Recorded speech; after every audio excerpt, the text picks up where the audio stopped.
You know, as long as Toku has existed, I feel like the amount of models they shove in is really beginning to get on my nerves a tiny bit. This is going to be a part of a new series where I just talk about whatever's on my mind in terms of Toku. And if you're wondering why I'm talking about models for the first episode, piss off, it's my channel, I can do what I want. It's going to be kind of like an unscripted commentary, but I'm going to be trying to edit my videos more, so this is just to test the water a tiny bit. So today we're talking about girls. Yeah, let's go. Woo! Also, the inspiration for these videos comes from the fact that I use a mobile editor, and constantly making these types of videos basically nukes my phone's storage. So I'm going to try and condense things as much as humanly possible. Mainly because I can do it when I'm writing like an essay, but I just can't do it when I speak. So it's good practice for me as well to improve my communication skills. Anyway, let's talk about swimsuits, baby. So recently, when it comes to Toku, I've seen an influx of simps for a lot of girls. And to be fair, if you're gonna cast Sachika in your Toku show, you've got to expect simps to come with it, right? And also, that's kind of been emphasized more with the fact that Goju Unicorn's actress said that she wanted men to think she's cute. And you literally just need to scroll for 5 minutes on r/Super Sentai and you'll see that whatever she's doing is working. Now, let's just get this clear. It's not just girls that are doing this because I hate to break it to you. It's actually men that kind of started this trend. Joe Odagiri from Kamen Rider Cougar has an entire ass psychological effect named after him because he was that hot. He started pulling all the Japanese MILFs who literally just watched Kamen Rider Cougar because they really, really, really wanted to marry him. And I mean, let's not ignore the fact that Kan Hideyoshi has a photo book where his kitsune is out. Let's just put it like that. And to be fair, it's not like this is a recent problem or anything. I mean, there's been fucking models in Toku since, like, it's begun, right? I'm pretty sure they hired, like, a supermodel for Jaka, right? So, you know, I can't really say, oh, Toku was better back then. I think the main issue I have is when an actress or actor is kind of just placed in a show just so they can kind of make their modelling career pop off. For example, Reiko Chiba from Ranger didn't even audition. They just put her in the show. Pink 5 from Bioman, also the exact same. コンテストがあって、でそこで優勝して、その優勝したの人が週刊朝日という日本の週刊誌の表紙になることがあって、でそこで篠山紀信さんという有名な写真家の方に撮っていただいたものが載って、でそれを東映のプロデューサーの方が見て、で直接オファーが来て、でバイオマンに出ることになったのが最初のお仕事。I think though when it comes to younger actresses, it's kind of a lot more lucrative because, you know, they're younger, so they kind of use the shows to sort of propel that modelling career. Obviously, Renee from Kamen Rider Gotchard comes to mind. 15 years old. After the show ends, she just so happens to get a modelling gig. What a coincidence. To be fair though, I think the Toku community kind of collectively simps because these companies put different people in. And I mean, the evidence is there, right? There's r/TokuFap, which I've probably been exposed to more than any living human should have been by this point.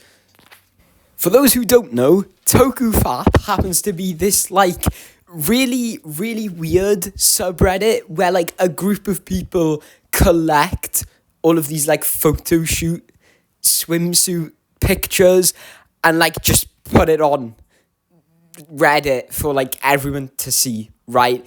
A part of me kind of wonders if this is a tiny bit malicious with like the way they do it, because like it's pretty obvious what they're trying to achieve here, but a part of me is also kind of like, none of these photos could really be available in English, right? We don't get access to photo books, so like, is it for archival purposes? Well, I actually asked one of the top posters on TokuFap for a little word for this video. He just so happened to agree, and I asked him a few questions the other night, and I'm going to share his responses. Now, he did actually say he was perfectly fine with having his user flair put in the video, so you knew who I was interviewing. But I've decided I'm not going to show that because A, I have journalistic integrity now, and B, I think it's a bit shitty. I'm assuming he works a job, and because of the nature of his posts, he could get into trouble if someone he knows watches this.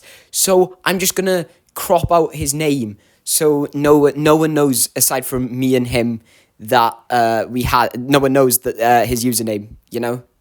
So, you know, we're safe. The main thing I kind of wanted to get down here was, is there sort of a bit of a, like, Gooner, maybe over-sexualization in Toku? That's the main thing I really wanted to get down. Mainly because a few days ago, I found out that there's an episode of Kamen Rider Gotchard where Rinne gets stuck to the floor. 15 years old, by the way. 15 years old, her actress was. Nice. Thanks, guys. I mean, we don't even need to talk about the other fetish kind of things that go on in Toku, like the King Oja Baby episode that happened twice. Or that, like, one really weird episode of Gokaiger where, like, they lose their bones. What? Or, like, that one episode of Ultraman Z, and I realised that saying one episode of Ultraman Z is not narrowing it down at all, but that one episode of Ultraman Z where, like, Yoko gets, like, possessed. Oh, well, to be fair, at this point, yeah, we're not even trying to hide it. This was in the response to me asking if he thinks Toei and Tsuburaya should kind of maybe stop hiring, you know, young actresses to kind of launch them into the modelling career. And to be fair, his response makes perfect sense. There's really no other reason to hire younger actresses unless if you have that kind of age demographic in mind. And I get for Gotchard it was a high school thing, but I do kind of feel like there might have been slight, like, kind of sexual undertones. There is usually, like, Sentai Toku in general is just kind of perverted. Sentai used to be known for, like, having a shit ton of upskirt shots. So, yeah, I mean, there's literally an entire character in Geki Ranger that's just a pedophile. So, but he gave a good answer, to be fair. I like the fact that he was wary of it. You know, certain people don't do that much checking. So basically, guys, if you're gonna simp, do your checking beforehand. Then I asked for his kind of view on Toei wanting to hire sort of younger people and kind of platform them into modelling. And he said as long as they're comfortable with it, which I think at the end of the day is the main thing we need to keep in mind, right? Is that it's not an issue unless if you become uncomfortable with it, which I suppose is why we're seeing people like Kirame Green and that one girl from Forza kind of retire really early because they've probably been thrusted into it or overworked and maybe don't enjoy it as much. Because to be honest, knowing that a bunch of men are probably gonna fucking choke their chick into your pictures is probably a little bit mentally taxing. So to conclude, basically, Toku models are really, really hot. It's just that sometimes I think they end up getting pressured into doing things that maybe they don't particularly want to. I think a part of what gives Toku its edge over everything else is its kind of weirdness. And I think those type of episodes that I mentioned earlier, whilst they are weird, definitely help make it stand out a little bit more. Although, moral of the story is, don't over-sexualize. Thank you. Sub so I can feed my family, please.